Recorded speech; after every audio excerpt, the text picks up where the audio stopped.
ADRE result 7 March শুক্ৰবাৰে আমাৰ grade 3 আৰু গ্ৰেড 4ৰ যি আমাৰ ৰিক্ৰুটমেণ্ট কমিশ্যন আছে তেওঁলোকে ঘোষণা কৰিব।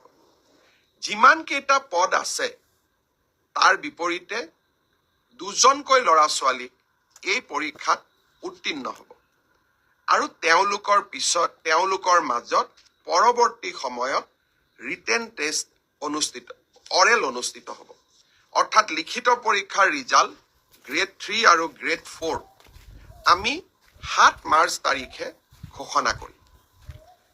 এটা পোষ্টৰ বিপৰীতে 2জনকৈ ল'ৰা ছোৱালীয়ে এই লিখিত পৰীক্ষাত উত্তীৰ্ণ হ'ব। শেষৰ নম্বৰটোত যদি বেছি ল'ৰা ছোৱালীয়ে একেটা নম্বৰে পায় তেতিয়াহ'লে হয়তো 3000 পোষ্টৰ বিপৰীতে মই ধৰি ল'ব কৈছোঁ 6000 ল'ৰা ছোৱালী পাছ কৰিব লাগে, কিন্তু একেটা